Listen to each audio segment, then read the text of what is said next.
मित्रों, मैं अपने YouTube चैनल पर आप सबों का स्वागत करता हूं। आज मैं आपके समक्ष जलीय उत्पाद जो कि शाकाहारी है, मखाना के संबंध में चर्चा करूंगा। मखाना पहले पूजा पाठ में उपयोग किया जाता था, परंतु अब अपने औषधीय गुणों के कारण न केवल राष्ट्रीय बल्कि अंतर्राष्ट्रीय स्तर पर व्यावसायिक रूप ले लिया है। मखाना का उत्पाद जल में होता है। मखाना का उपयोग मिठाई, नमकीन, खीर आदि भी किया जाता है और इसका इको फ्रेंडली पैकिंग जो है, इसके बाजार को बढ़ाने में बहुत ही मददगार होता है। मखाना के औषधीय गुण एवं फायदा है। मखाना ब्लड शुगर, रक्त शर्करा को कंट्रोल करता है। यह दिल के मरीजों के लिए उपयोगी है। इसमें एंटीऑक्सीडेंट भरपूर मात्रा में है। यह एंटी एजिंग एजेंट है ताकि बुढ़ापा लोगों में देर से आता है। यह कैल्शियम से भरपूर है तथा जोड़ों के दर्द में इससे निजात मिलता है। यह कोलेस्ट्रॉल को कम करता है, पाचन में इससे सुधार होता है तथा किडनी इससे मजबूत होता है। यह तनाव को दूर करता है, मांसपेशियों को मजबूत करता है, शरीर के वजन को कम करता है। यह मखाना जो है, इसमें औषधीय भरपूर गुण है। मखाना प्रतिदिन 25 से 30 ग्राम खाना चाहिए और इसे संतुलित रूप से ही लें। वैसे इसका कोई वैज्ञानिक आधार अभी तक नहीं है, लेकिन मखाना खाली पेट में लेने से आदमी को अधिक फायदा मिलता है और आदमी ऊर्जावान होता है। अधिक मात्रा में मखाना सेवन करने से कब्ज होता है, गैस होता है तथा पाचन संबंधी बीमारी होती है। डायबिटीज़ के मरीज के लिए रक्त शर्करा कम हो जाता है, इसीलिए मखाना को उचित मात्रा में ही लेना सलाह दिया जाता है। मखाना का तासीर ठंडा होता है। मखाना में पाए जाने वाले पोषक तत्व हैं protein, calcium, phosphorus, manganese, carbohydrate, iron, fibre आदि हैं। मखाना जल में उपजता है और इसके पौधे कांटेदार तथा कमल के पौधे के समान गोलाकार होता है।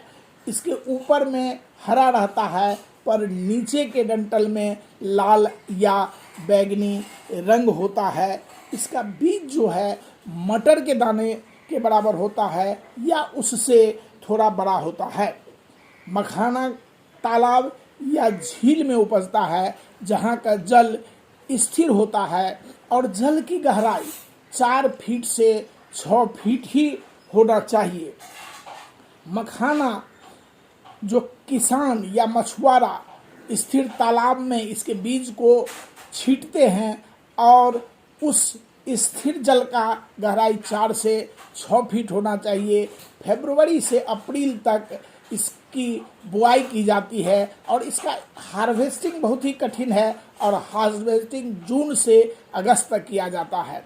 हार्वेस्टिंग में जल की निचली सतह पर मखाना के बीज को इकट्ठा कर लिया जाता है और इकट्ठा करने के बाद उसे बाहर निकाला जाता है। बाहर निकालकर सूरज की रोशनी में उसे सुखाया जाता है और जब उसके मॉइस्चर की मात्रा 31% रह जाती है तो उसे स्टोर किया जाता है प्रोसेसिंग के लिए। स्टोर 20 से 24 दिन ही किया जा सकता है और इस बीच में उसको प्रोसेसिंग किया जाता है। प्रोसेसिंग करने में उसको गर्म कर उसको चोट दे करके उसके ऊपर जो कठोर सतह है उसको हटाया जाता है और इसके बाद भव्य उजला मखाना निकलता है, जो निश्चित रूप से दर्शनीय है और जिस किसी के भी आगे उसे दिया जाएगा वह एक अद्भुत डिश होता है। आज के दिन में मखाना की खेती देश के 25,000 हेक्टेयर में होता है और उसका 90% उपज बिहार में होता है, क्योंकि बिहार की मिट्टी जो है उसमें जिंक की मात्रा होती है। यहाँ का प्राकृतिक वातावरण मखाना के उपज के लिए उपयुक्त है।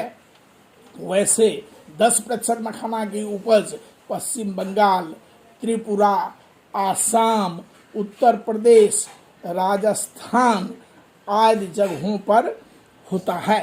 मखाना का पहली प्रजाति है स्वर्ण वैदेही। इस स्वर्ण वैदेही प्रजाति को 2013 में दरभंगा मखाना अनुसंधान केंद्र ने विकसित किया है।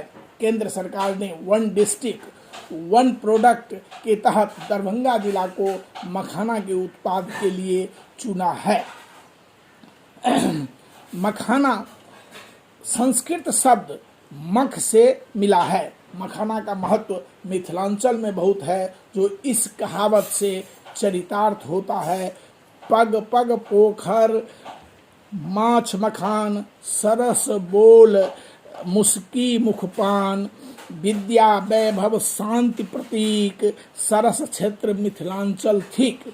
अभी मखाना का उत्पाद, इसके रख रखाव, इसके पैदावार की वैज्ञानिक पद्धति एवं इसके विकास की दिशा में महत्वपूर्ण काम करने की आवश्यकता है। अतः इस पर सबको ध्यान देना चाहिए। धन्यवाद।